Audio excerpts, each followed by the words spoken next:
30 times.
Two times more.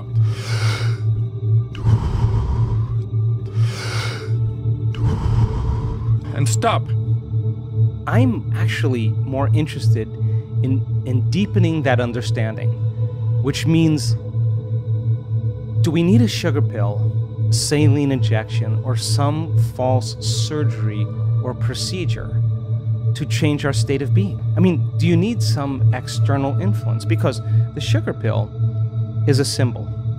It's a symbol of possibility, and the person has been conditioned that pills heal people. So they put their power into it, and the moment the physician says, this is a new drug, and the physician is enthusiastic or excited about it, that enthusiasm becomes contagious, and the person all of a sudden sees the possibility in their mind. They actually see a future, that they actually could be healthy or better. That's a clear intention. And when they feel optimistic, when they feel inspired, when they feel grateful, when they're changing their emotions or energy, they're combining a clear intention with an elevated emotion.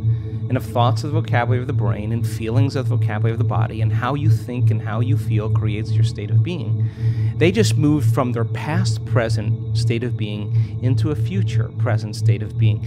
They began to change their brain and body by thought alone. So then, do you need that sugar pill, or can you just do it without it?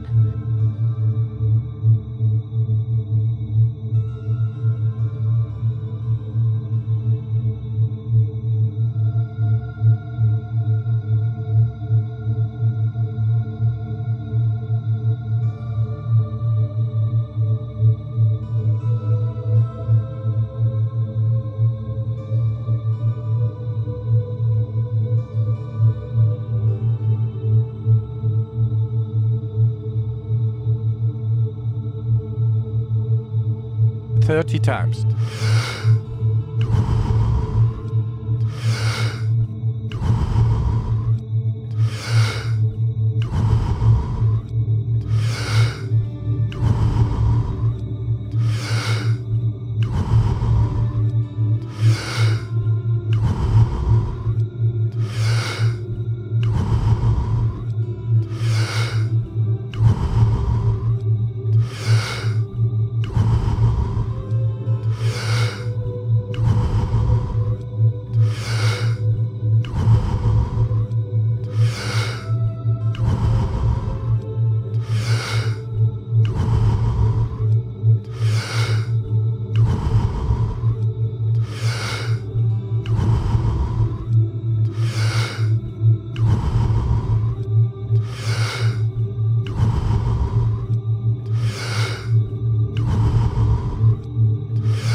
times more.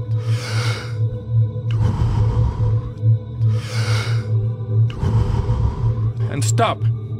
I think a lot of people, they are who they practice to be. So if you practice gratitude, then you will be grateful. If you practice, like, against all odds, opening your heart when no one else will, that's supernatural. And it gets easier to do it in situations that require less effort to do it. And I think that people, like, we'll have 1,000 people at this event coming from all over the world, and they'll learn how to do that. And if you're going to believe in a future, that you're imagining with all of your heart, it better be open and activated. And we actually measure. So we can say to the person, Aubrey, you're doing it. Or we can say,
"30 times.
Two times more.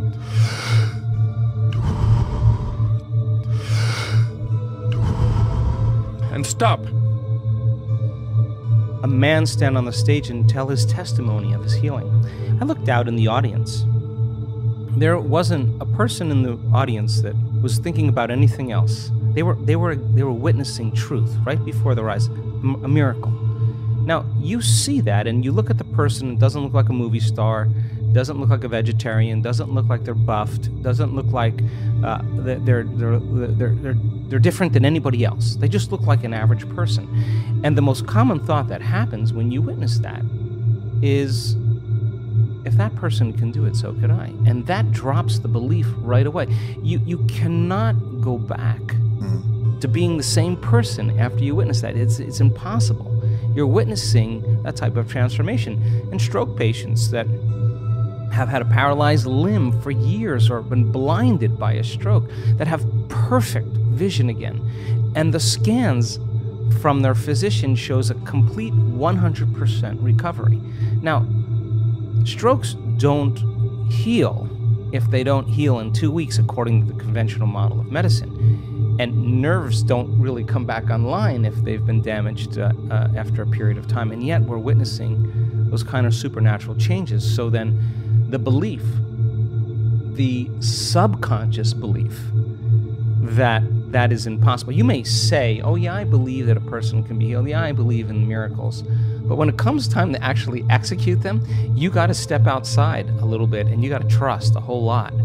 So then when you start witnessing it, it becomes like a brush fire. I mean, we see in our events, once we start seeing those healings, we know it's going to just get better and more phenomenological. And then the side effect of that is a person with Raynaud's syndrome who has incredible sensitivity to cold, that has an immune problem, that is, can't go out of their house. They stand on the stage and they say, I cannot believe it. I was just outside. It's November in London. I have no pain in my hands. And someone in the audience watches the same thing. We had 4 people at that event with Raynaud's syndrome go into complete recovery, into complete remission. So just like an infection spreads amongst the community and creates disease, all of a sudden health and wellness can be as infectious as disease. And wow, and all of a sudden it's the new consciousness, it's the new way. It's so we don't have to rely on something outside of us to make us feel better inside of us. We begin to figure that out.